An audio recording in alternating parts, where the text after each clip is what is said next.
Clark, all that business in the desert. Look, don't worry about it. But I am worried. That's the thing, I'm worried.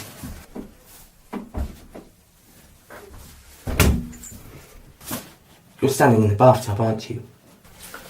I'm standing in the bathtub.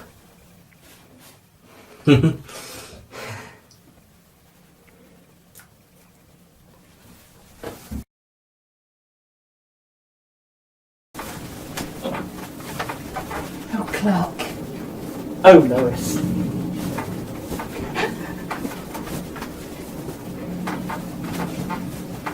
You can call me Superman. I do call you Superman. Everyone calls you Superman. Well, not you personally, but when you're Superman. Yes. Oh, Clark. Oh, Lois.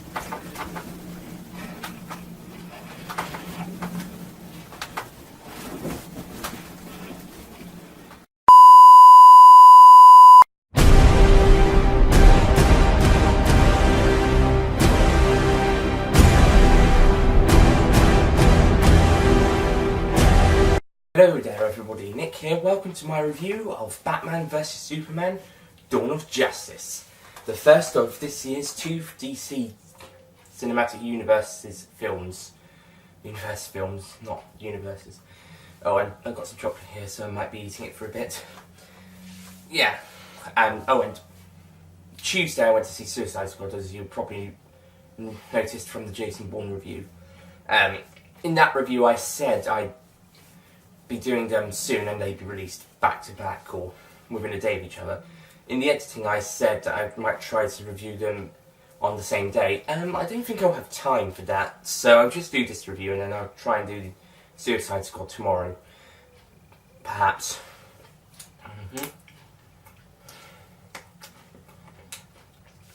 Also, I don't have the Batman vs Superman Blu-ray or DVD with me. Haven't got it yet. I'm going to put that on my wish list. But here's a cover of the DVD and a cover of the Blu-ray. And I think there's a 3D Blu-ray. If not, that won't be shown.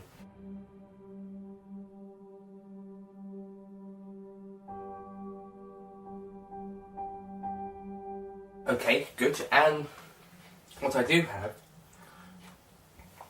are the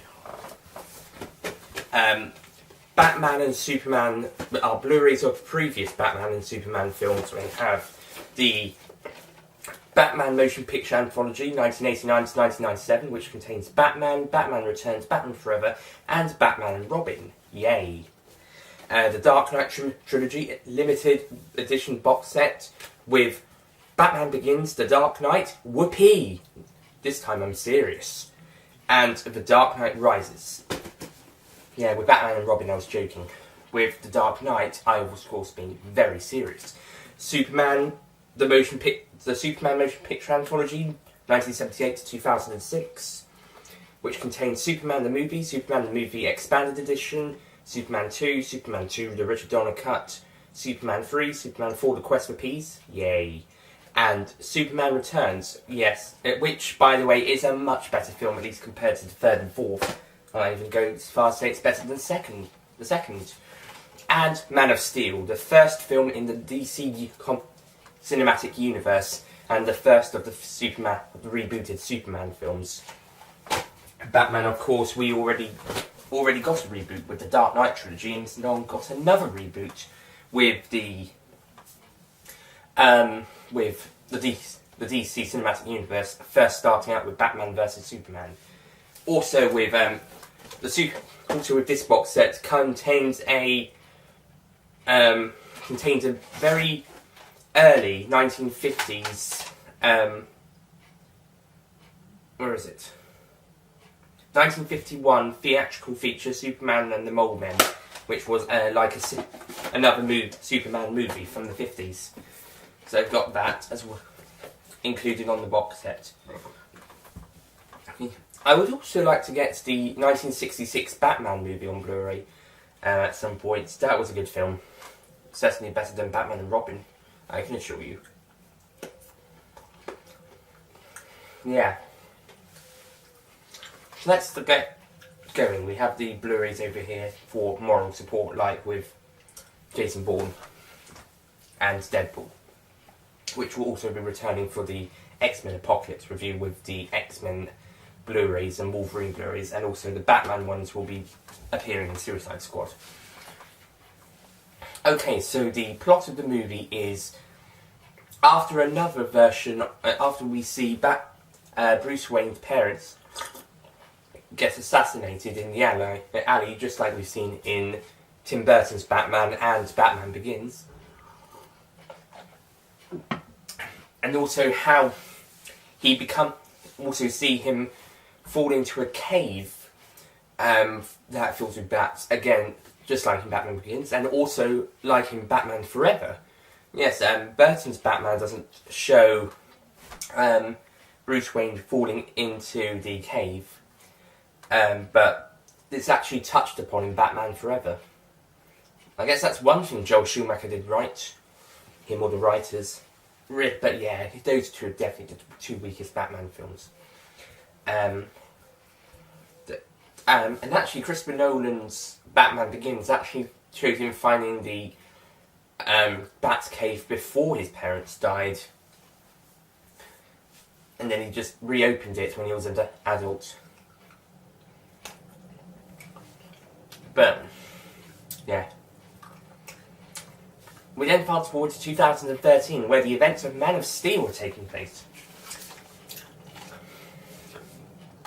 These events, as if you need reminding,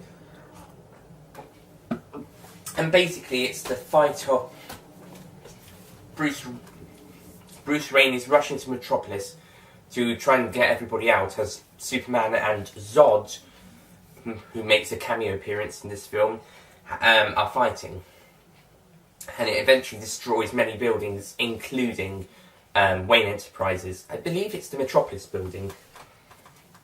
I think it was the Metropolis one. It might have been Gotham, but I don't think so. Yeah. So we then see Lois Lane in the... I think this is the right order. We then see Lois Lane in the desert, and Jimmy Olsen, the photographer, but it turns out that Jimmy Olsen is working for a Secret Service. I can't remember exactly which one. If I find out, it'll be in the link. It'll be somewhere on the video. Excuse me. I don't like the idea of Jimmy Olsen being a Secret Service person. I think he should have just stayed as a photographer. I was wondering where he was in Man of Steel. Not to mention, they then kill him within a minute or two. In about a minute or two.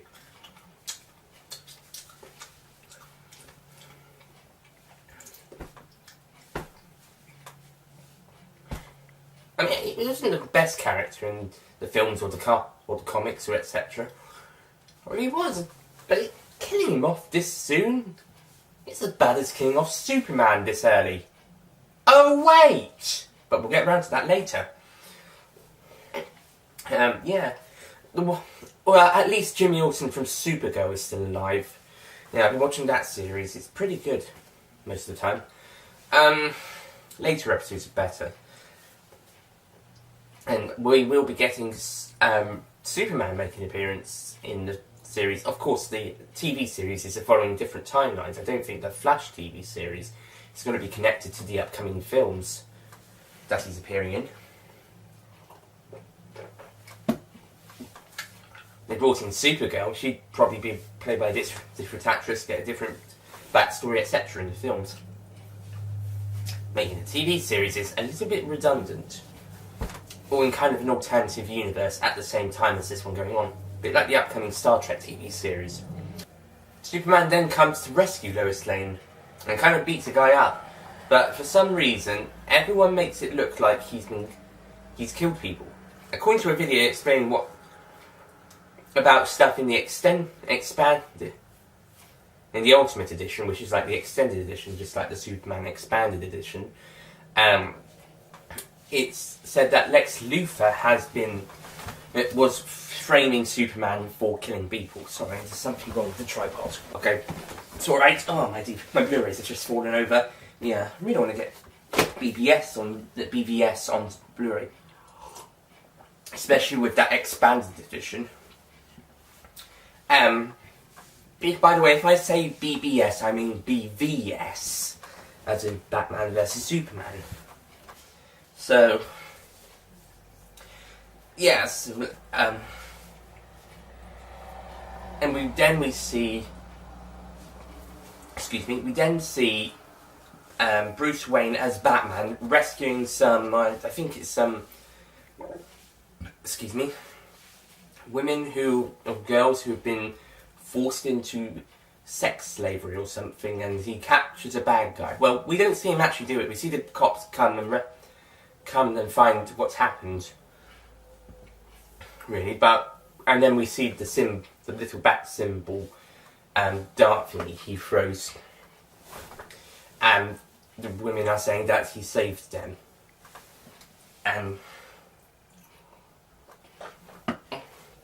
Meanwhile, Lex Luthor is trying to somehow try and get DNA from Zod, and all the stuff from the spaceship and all that.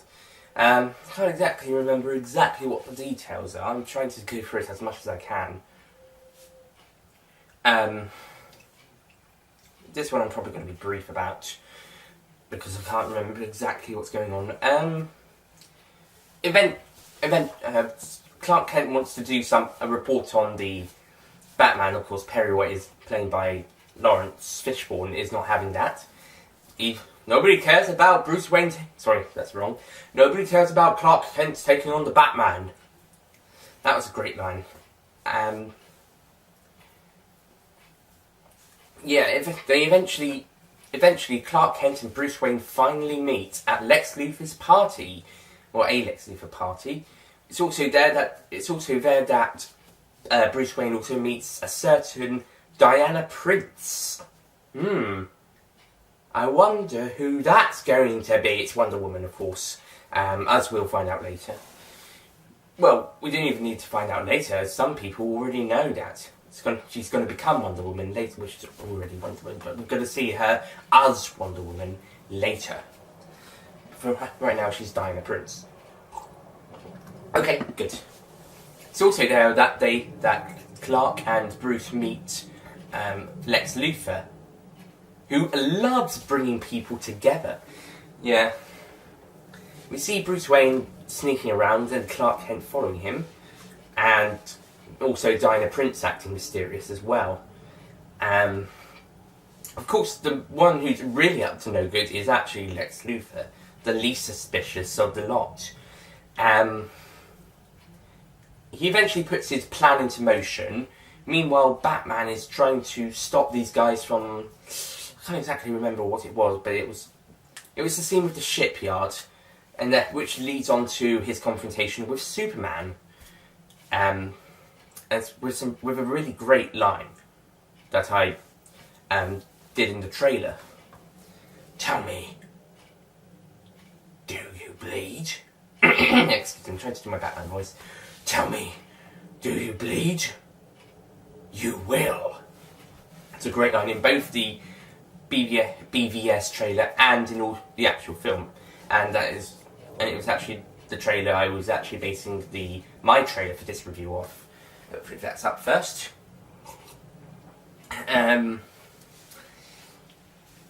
Yeah, that's good. And next stuff. Oh, and around this time, there's also been but just before then, or around the time, in fact, throughout the entire movie, Bruce Wayne's been getting these funny delusions, dreams, etc. There's one where it's like him versus Superman, but as the leaders of some kind of war group outside in Afghanistan, for example. Somewhere out in the Middle East, they're like these two rival armed mercenaries or something. And the Superman team treats Superman as a god. and for some reason there's flying bugs or men with wings. Of course, after you've seen the scene, you can tell it's a dream, but actually when you're seeing it, you might even mistake it to be real. There's also another funny dream thingy where he sees, apparently it was the Flash. I can't exactly remember what he was trying to say. In fact, I never worked out what he was trying to say. According to Troby, Mr. TARDIS reviews, he was saying something about how Lois Lane destroys the world or something. I don't know. I can't exactly remember what was happening, but the Flash did make an appearance. And not like with the other type of appearance we see is later, we mean an actual proper appearance.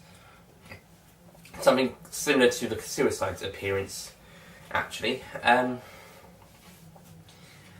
This is pretty silly, having Batman's delusions all over the place. Thankfully, Ben Affleck is a great Batman, and he can pull it off. I won't say he's as good as Michael Keaton, but he's still a great He probably beats Christian Bale, Val Kilmer, and George Clooney, who I thought was better as Bruce Wayne than Val Kilmer, but not as good as Batman. Also, Jeremy Irons is a great Alfred. I'd probably still prefer Michael Caine, but he's good. He's better than Michael Gough. Although Michael Gough was great. Oh, no, nice information about Michael Gough. He was actually the Celestial Toymaker in the Doctor Who story, The Celestial Toymaker, in which sadly only one episode of which survives. And if I just get it for a second, it's here. I don't know if you can see it. Hang on. It's alright. It's out of focus. The Celestial Toymaker, episode 4. I don't know if you could see it properly. There you go, 1966. And it's on disc 1 of the Lost in Time box set. So you get disc 1, you get all the William Hartnell surviving episodes that didn't have complete stories. Apart from Galaxy 4, episode 3, which is on the Aztec Special Edition, because it was found later. Yeah, sorry for that little distraction. But yeah, Michael Gough was the Celestial Toymaker in that. And he was good Alfred, but Michael Caine and Jeremy Irons are better. So they're definitely the best things about the movie. Affleck and Irons. I think everyone agrees on that. And I love his lines. It's what makes good men go cruel. Yeah, that was a great line. All of the Alfreds get really good lines. There's a line from the first Batman that kind of makes his opinions, but he's still devoted to do what he has to do anyway. And of course, Michael Caine gets a lot of great lines across the Dark Knight trilogy. His best ones is probably the one about his adventures in Burma in the Dark Knight, and also one in the Dark Knight Rises, where he says that he's always thought of Bruce Wayne as a son and loved him as much as his own mother and father. As his main guardian, he probably would. And yeah. So after the confrontation, I can't exactly remember. At some point, Lois Lane gets kidnapped by Lex Luthor's men while she's trying to investigate him. Meanwhile, Lex Luthor has managed to get the DNA from Zod and this is Kryptonian technology, and off-screen has been working out who Batman and Superman are, and working away how to stop them. This eventually brings us to a Superman-Lex Luthor confrontation. It's a Lois Lane Lex Luthor confrontation, and then Superman saves Lois, and then he confronts Lex. It's then revealed that Lex Luthor has also kidnapped Superman's mum, Earth Mum, and Martha Kent, and he has to fight and kill Batman in order to save her. And Superman goes over it, and he doesn't want to kill Batman. He doesn't even want to fight him. He wants to talk to him, but it appears that Batman is ready to fight anyway. In fact, Metropolis and Gotham in this film are literally right across the river. I think they filmed in Turkey, in Istanbul. Yeah, Istanbul. So one side of Istanbul, the Europe is Metropolis, and one side is Gotham. I'm not exactly sure which side. They used the Europe side for one of them, and the Asia side for the other. But I'm not sure exactly which one was which. Could have been a mix of the two.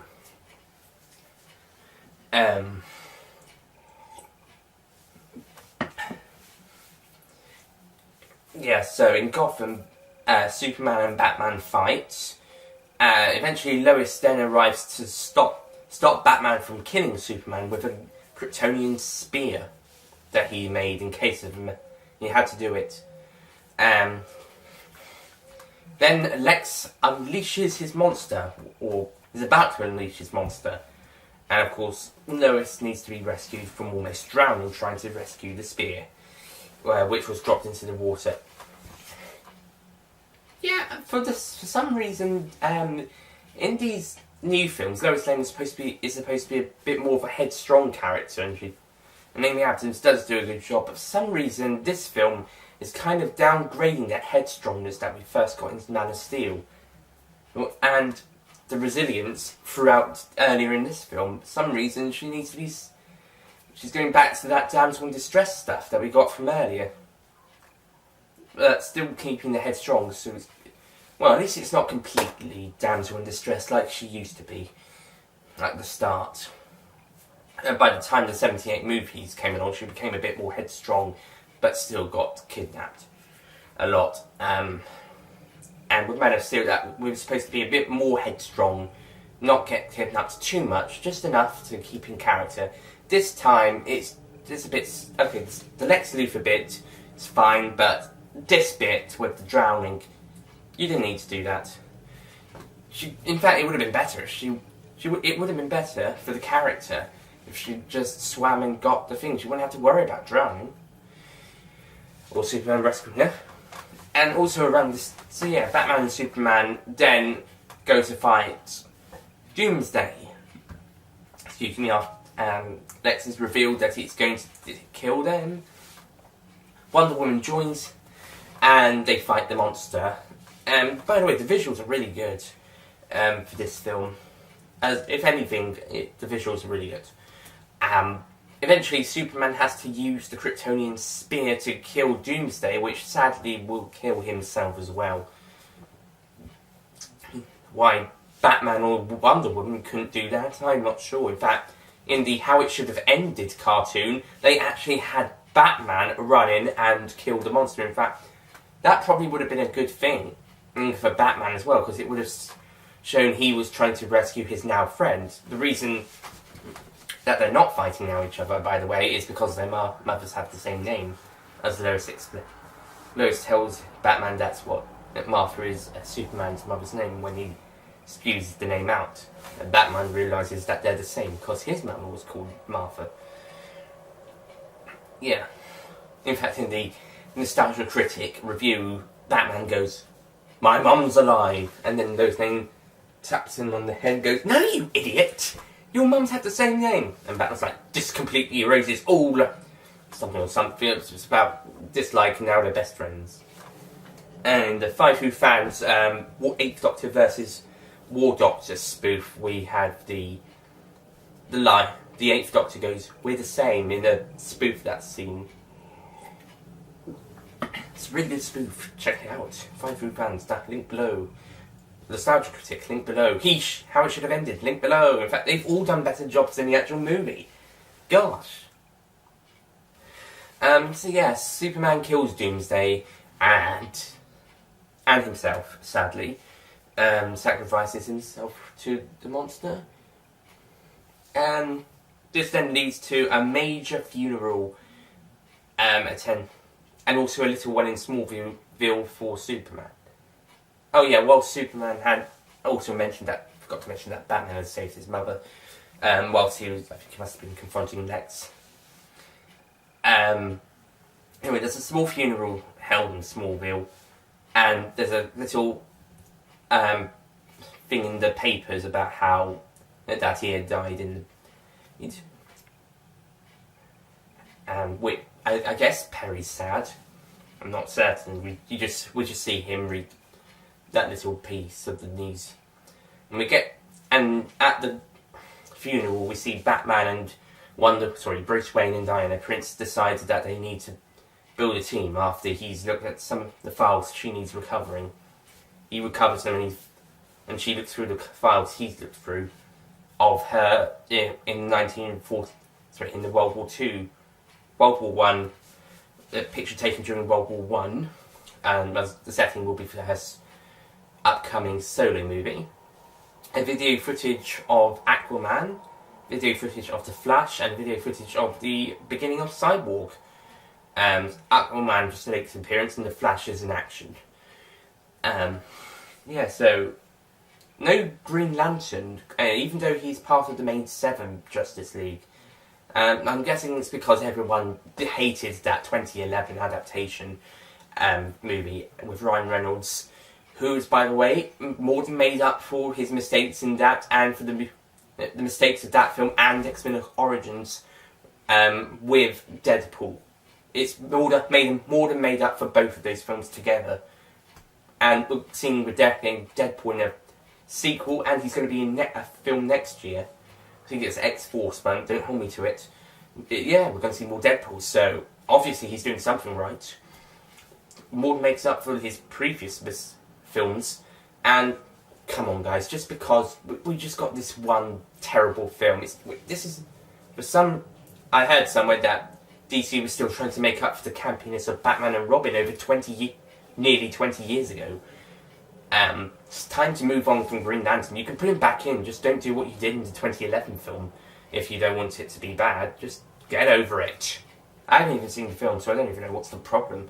But whatever it is, just get over it. It's been 5 fucking years. Just like Batman and Robin, it's been 18 fucking years. Fuck. I had to get it off my chest. Yeah. So they're going to build a team. Green Lantern will be appearing later on, but it won't be in the next film. Well, I doubt it. In the Justice League movie, at least I don't think so. We're just managing to get Superman back in, because at the end of this film we see little bits of dirt rise up. It's not enough to completely ensure a return. It's just like a little hint. It's very quick and brief. It's not. It's probably too brief actually. It's a very, very brief nod and wink. They could have raised a little bit higher and the ground shake a little bit more. That would have been a bit more of an assurance that Superman will return for Justice League. Especially as everybody knows that he will be coming back for Justice League and future movies, or at least a future sequel. A Man of Steel sequel. Man of Steel 2, which will be the sequel to the 2013 one. Though it probably won't be a direct sequel, it's just going to be like the follow-up. Kind of like how Batman Returns is a follow-up to Batman. Is it 1989's Batman? I would say by Superman 2 to Superman 1, but they were almost exactly. But I think that was always intended to be a direct sequel. And I think it is a direct sequel, to be honest, because they were made at the same time. So, that's Batman vs Superman, Dawn of Justice. Acting, I've already mentioned about Ben Affleck and Jeremy Irons. Lawrence Fishburne, I mentioned earlier, he does a good job as well as Perry White. I preferred, Jackie, what was his name? Jackie Lane? Let me check that.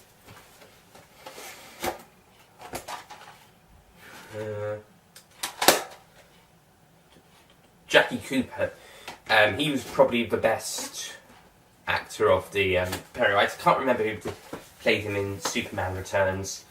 It's probably the weakest one, to be honest. I prefer Fishburne to the one from Returns. And to go back to Superman characters with best Superman, Henry Cavill does a really good job. Again, he's better than Brandon Routh, but not as good as the great actor Christopher Reeve. Rest in peace. yeah. And despite not having as many films as Batman, he has less actors because Reeves did 4 films. And all of his first 4 films were by Reeves, and then Ruth, and then did 1 and then 2 by Cavill. Whilst with Batman, we've had 2 from Keaton, 1 from Kilmer, 1 from Clooney, 3 from Bale, and so far 2 from Affleck, including his appearance in Suicide Squad. 3 if you counted production in Justice League, which is in production, and 4 with the upcoming, and 5 with the upcoming Batman solo film and second Justice League film. So he's going to be at least 5 Affleck films, 4 of which he'll be credited, because he wasn't credited in Suicide Squad for some reason. So yeah, I think Affleck's going to have the most appearances as Batman in film. And if we're doing the 66 film, we're also counting Adam West making 1 film appearance, but several episodes appearance. We won't talk about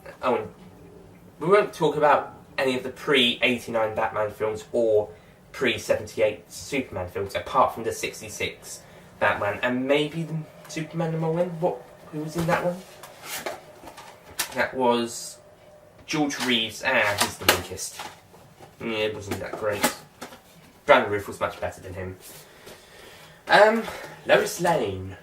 Amy Adams is great. Again, she's not as good as Margaret Kidder. She's better than Kate Bosworth, I think it was. Yeah, Kate Bosworth, and that one from Mole Men. She, I've already talked about a bit about her, how she's starting to go back to that more damsel in distress than damsel plus headstrongness. The headstrongness was coming out a bit more in Man of Steel, but she's starting to lose it a little bit here. She's going back to her damsel in distressness. Wayne Kent is good. She has a couple of nice moments. Lex Luthor. Wait, hang on, let's go. No, sorry. Diana Prince, Wonder Woman. Good. I think. What was her name? I can't remember. Actress's name's going to come up in a minute. It's going to come up in a minute. It's going to come up. Have the Blu-ray with me. I would have checked it. Yeah, she does good. She doesn't have much screen time, considering this is her first feature film. Well, there's been several live action adaptations and also some animated ones, but this is the first proper time we'll see Wonder Woman in a kind of like a cinematic feature film or something along that line. You get much to do, especially as Wonder Woman. It's more from Diana Prince, so hopefully we'll be able to enjoy lots of Wonder Woman and Diana Prince in the Wonder Woman solo. So yeah, let's see how that goes. To be honest, I think they should have made a Wonder Woman film or Wonder Woman film series after the failings of the Batman series. After all, Batman did start after the failings of the Superman franchise. So your next most notable DC Comics character could have gotten their own franchise by 1999-2000, but for some reason they didn't do it. Maybe they didn't want to take the risk of doing a Wonder Woman series in case the 4th film of that franchise dropped to an all-time low. Yeah, it's always the 4th film, isn't it, of the DC universe. It's probably why the Dark Knight trilogy never went to only did 3 films. The 4th film of the DC extended universe will be Wonder Woman, because of Suicide Squad. So it would have been Suicide Squad if Green Lantern had been the first one, but terrible reviews and huge backlash pushed it down to Man of Steel. In fact, as of yet, DC haven't had a very critically good movie. No, I was even The Dark Knight Rises got a lot of backlash. I would say the last time that most people actually liked a DC movie was The Dark Knight. Although there are lots of people who do like The Dark Knight Rises, and Suicide Squad is growing in popularity. At least I believe it is. The Dark Knight has been the was the last most positive DC movie. Therefore, we got kind of more mixed / negative ones with following films. Yeah, whoops. Well, with the live action ones at least. So maybe Wonder Woman could be the one that restores the DC name, because I think Suicide Squad was the one that was going to be, but it's still not looking very critically good. It might even be more critically panned than Batman v Superman by some, in general form. One of the problems of BVS, of course, the one most people complain about, is Lex Luthor, played by Jesse Eisenberg. Yeah, it's not exactly the best point. I didn't mind it personally, but looking back on it, yeah, he's easily the weakest Lex Luthor. It's no doubt. I didn't mind him, but he's easily the weakest. He's been too much like the Joker from the Dark Knight. In fact, the Joker in general, to be honest. Yeah, maybe they should have just gone the Joker in instead. It would have been nice to see him make his first appearance here before making an appearance in Suicide Squad. In fact, why not get them together? Get Joker and Lex Luthor together. It's not enough for a DC, for a Justice League team up. It's enough for at least 2 or 3 of the characters, the main heroes, to fight. That would have been interesting. Oh well, at least Jared Leto did a good job in Suicide Squad. I'll talk more about him next time. Lex Luthor, yeah, he's easily the weakest Lex Luthor. I will always prefer Gene Hackman and Kevin Spacey. They overused Lex Luthor in the original films, minus the 3rd installment. They used him in the first 2 and the 4th. And as Ollie Pajak said in his review of Superman 3, they just got a new industrialist in. He just said, why did you just not make it Lex Luthor? And then it was the 4th, I think it was Superman 4, he then said that there has been too much of Lex Luthor. Yeah, there kind of is too much Lex Luthor. I think the first 2 films it's okay, but 4 it's not so great. 5 it's nice because it returns to the franchise. And he would have returned for its sequel, which it's okay because it's following on from Returns, as it never was never made, it never came out. It would have been 2009 if it was. Okay, is there anybody else worth mentioning? Oh, Holly Hunter as a senator who gets killed off about...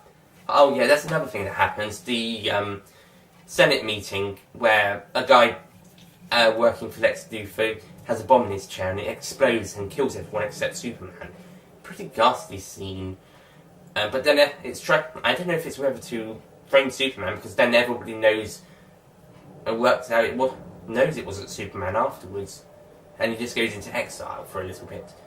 Of Guilty, we get a cameo from Kevin Costner as Jonathan Kent. He's great in the very small moments he gets. He was great in Man of Steel. He got more screen time than the run from the first, so he's obviously better than that. Not obviously, easily better than that. Same for Martha Kent. Being better than the first 2. But it's probably because she gets more stuff to do. I say the first 2 because there was one Returns, somehow resurrecting herself from the 3rd and 4th films. In the 3rd film, they mentioned she passed away. In the 4th film, Clark's going to sell the farm. And then the 5th film, it sounds back. The 5th film completely ignores the 3rd, 4th. She's still alive. So yeah, there's not much more I can say about characters. I still can't remember who played Wonder Woman.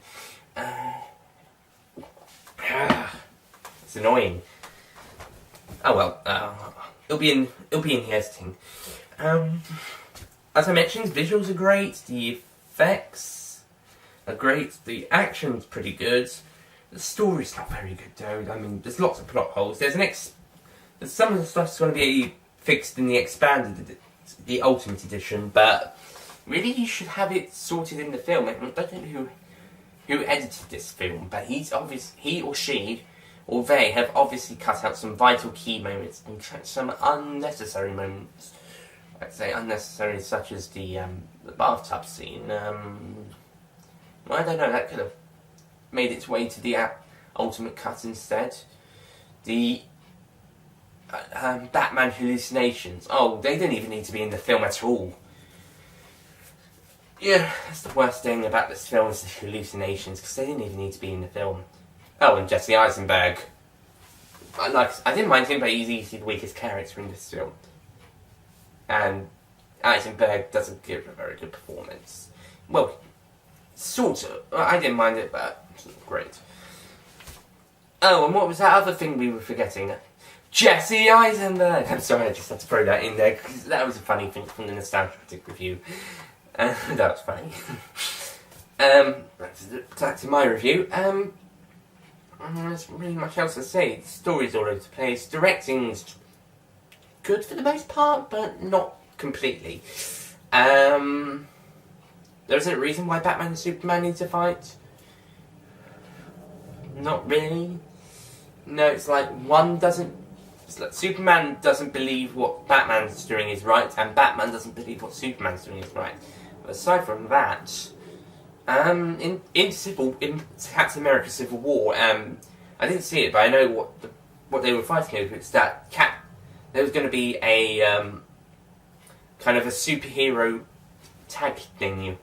The government wanted to list the superheroes as or something. I can't exactly remember exactly what it was, but like in the cartoon, in the comic strip, it was secret identities. In this one, most people know the identities of them. I think it was a government wish list. Captain America, of course, thinks it's that what they're doing at the moment, what they're doing at the time, how they should carry on as they are, whilst Tony Stark's agreeing with the new ideas. And meanwhile, all this time, there's also this argument about Bucky Barnes and stuff. And so, something's going on. Because eventually seems to the big fight outside. And I think there's some crazy Russian or Eastern European behind it all. That's what I got from the He-She cartoon. Yeah. So, Batman vs Superman: Dawn of Justice. I've been ranting away for quite a while. Well, it's time to finish up. It's a good Batman vs Superman: Dawn of Justice is a great film, but it has a lot of problems. It's probably got the most problems of the movies I've seen this year, apart from.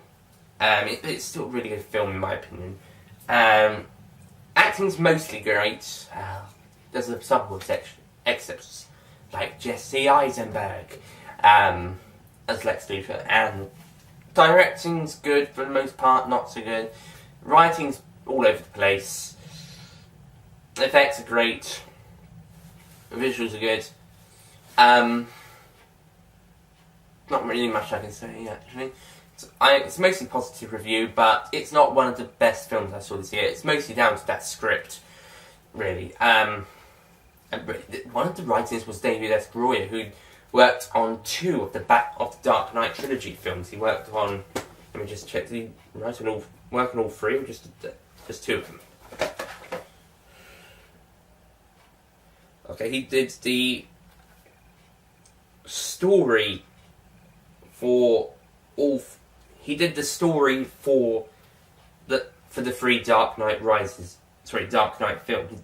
He co-did the story with Christopher Nolan, and then he did the story for Batman Begins and wrote the story for The Dark Knight and The Dark Knight Rises, and he wrote the screenplay of Batman Begins with Christopher Nolan,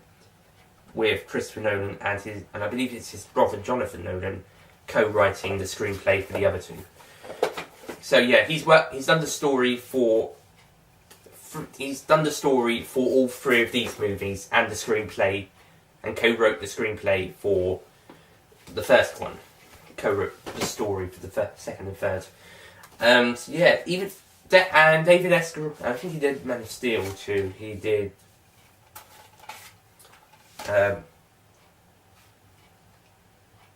the screenplay, and along with Christopher Nolan, the story. Just like the screenplay for Batman Begins and the story for The Dark Knight and The Dark Knight Rises. He did the story for Man of Steel and then the screenplay on his own. Like the story for Batman Begins. Yeah, and now David S. Goyer has done the screenplay for this, or co-did the screenplay, and yeah, the guy who did the Dark Knight trilogy, or the story for the Dark Knight trilogy, did this one. Yeah, and you'd be surprised it's a Christopher Nolan film. He didn't direct it, he was an executive producer. He produced Man of Steel. And you'd be surprised he was involved. And this isn't the greatest Batman or Superman movie. It's not it's not the worst. No. That award goes to the fourth one of both franchises. Quite for peace and Batman Reborn. I couldn't even say it properly that time. Yeah, I do. Yeah, I'm not so. Yeah, I do like this film. I would prefer it over Ice Age Collision Course and Jason Bourne, I would say. I would prefer this film over them, and maybe slightly over Dad's Army, I'm not sure. However, I used to give it an 8 out of 10, however, I'm judging it as a critic as well as also someone who's enjoyed the movie. I have to also, I'm analysing this film, and yeah, it's not very good story-wise, it has a lot of problems, plot holes. It's got a lot of problems. There was fights on the sets, I believe, at some points, and that obviously didn't help it, like the writer's strike for Quantum of Solace and other films. But yeah, this one suffers a lot from the script, and this one didn't have a writer's strike. Thank goodness. It would have been even worse if it had. Yeah, so not really good, because I'm also focusing on analysing the film as well as what the facts are, as well as my personal opinion and enjoyment. Unfortunately, that means it's actually not as good as those films I would say I would actually prefer it to, but it's actually not as good. Excuse me. So, yeah, and which is why I'm giving Batman vs Superman: Dawn of Justice 7 out of 10.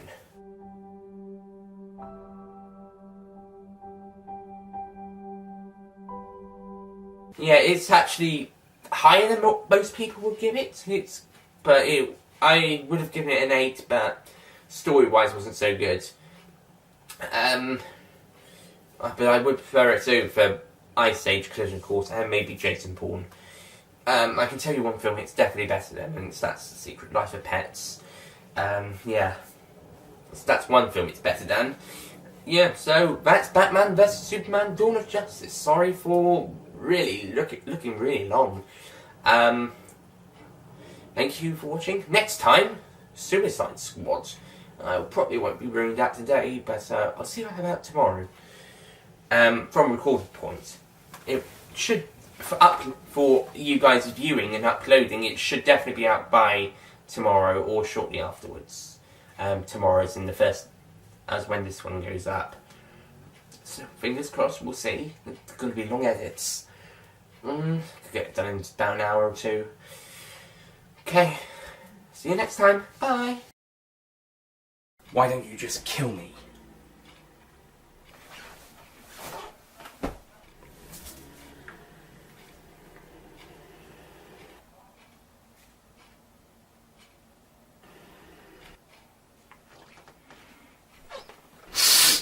You think it ends here? This is only the beginning. It's coming. It's coming.